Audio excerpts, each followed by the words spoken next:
Hey everyone, welcome back to my channel. आज हम जानेंगे पफ स्लीव। तो इसे मैं बहुत इजी तरीके से बनाऊंगी। नॉर्मल स्लीव के ऊपर ही मैं इसे कन्वर्ट करूंगी। तो देखिए, सबसे पहले आपको एक सिंपल स्लीव हम जैसे मार्किंग करते हैं वैसे ही कर लेना। तो हमने डाउन किया है 2.5 इंच, यहाँ से हम रखेंगे। अगर आप नॉर्मल स्लीव बना रहे हो तो आपने सिर्फ स्लीव का हाफ करके उसमें आपने 2 इंच प्लस कर लेना है, या फिर आप 1.5 इंच मार्जिन रख सकते हैं। तो इसके बाद देखिए क्या करेंगे, हम यहाँ से रखेंगे 1.5 इंच और इस निशान को आपने मिला देना है। तो बिल्कुल तिरछा नहीं रखना है, हल्का सा हम इसमें कर्व देंगे। तो देखिए इस तरीके से आपने निशान ड्रॉ कर लेना है। ये भी निशान को हमने यहाँ पे रखा और इस तरीके से मिला लेना है।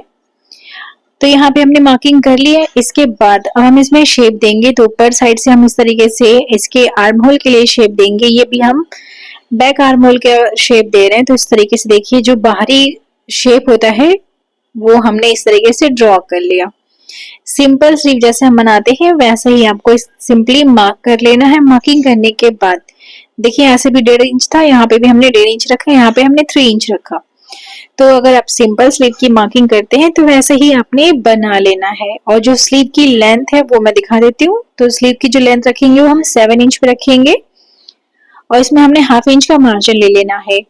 अब देखिए इस तरीके से स्लीव की लेंथ हो गई। अब हम इसमें डिजाइनिंग करेंगे।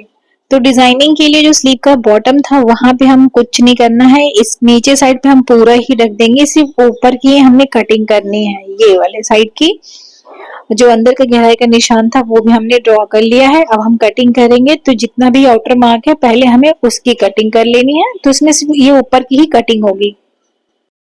तो यहाँ पे हमने कटिंग कर ली। यहाँ पे हमें बीच में इसका एक छोटा सा कट लगा लेना है। इसके बाद हमने क्या करना है, यहाँ पे हमने स्लीव्स को, यहाँ पे भी इसका जो मिड वाला पॉइंट था वहां पे हमने एक छोटा सा कट लगा देना है।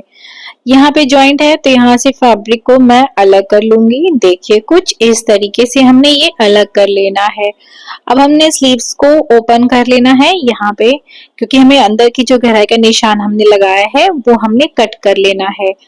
तो यहाँ मतलब हमने जो इसका जो अपर वाला पार्ट है स्लीव्स का, उसमें हमने कुछ भी नहीं करना है। इसका जो बॉटम वाला साइड रहेगा वहां पे ही हमें सारी डिजाइनिंग वगैरह करनी है। तो अब देखिए इस तरीके से हो गया। अब हमने इसी में ऐसे प्लीट्स बनानी है। इस तरीके से इस प्लीट्स को बनाएंगे और इसके ऊपर ही हम अटैच कर लेंगे। सिलाई हमें कर लेनी है, फिर उसके बाद हम इसको फिनिश कर लेंगे।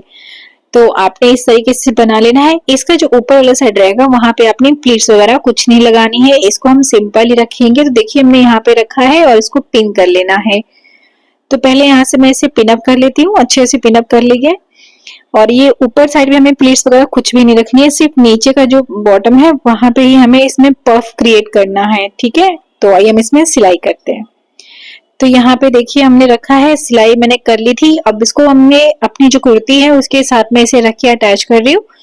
तो जो कुर्ती है उसकी लिंक मैं अपने डिस्क्रिप्शन बॉक्स में दे दूंगी। अब वहां से जाकर के फुल डिटेल वीडियो इसकी देख सकते हैं। तो देखिए इसको हमने पूरा ही राउंड जो स्लीव होती है वो मैं अटैच कर रही हूँ। तो यहाँ पे जो इसको हम अंदर साइड को मोड़ लेंगे जी, मोड़ लेंगे फैब्रिक को। ये देखिए बिल्कुल सिलाई से सिलाई मिला के रखना है। दोनों सिलाइयों को, स्लीव्स की और कुर्ती की सिलाइयों को हमें बराबर से मिला के रखना है और इसे पूरा ही स्टिच करके तैयार कर लेना है। तो ये बहुत इजी, फैब्रिक खींचना नहीं है, आपको इस बात का ध्यान देना है। तो यहाँ से देखिए हमने इसको बराबर से रखते गए और इसके ऊपर ही हमने सिलाई लगा लेनी है। सिलाई करने के बाद आपको क्या करना है, सिंपली साइड से जो है इंटरलॉक कर लीजिए अगर आपका फैब्रिक निकलने वाला हो। उसके बाद आपने इसमें 2 बारी सिलाई कर लेनी है, ताकि जो आपकी फैब्रिक है वो फिक्स हो जाए और सिलाई वगैरह ना खुले। तो यहाँ पे मैं पूरा ही स्टिच करने के बाद दिखा देती हूँ। ऐसे ही सेम हमने जो दूसरी वाली स्लीव है उसे भी बना करके रेडी कर लेना है। तो यहाँ पे देखिए हमने इसे स्टिच कर लिया, पूरा हम तैयार कर लेंगे इसको। तो मैं ये पूरा तैयार करने के बाद आपको दिखा देती हूँ। तो ये देखिए हमारी स्लीव्स हो चुकी है रेडी। ये देखिए ऊपर साइड पे कुछ भी नहीं है और नीचे साइड पे देखिए मैंने इसमें पफ क्रिएट करा था। तो जो स्लीव का पफ है वो कुछ इस तरीके से नजर आएगा। तो आज के लिए बस इतना ही। Thanks for watching. Thank you.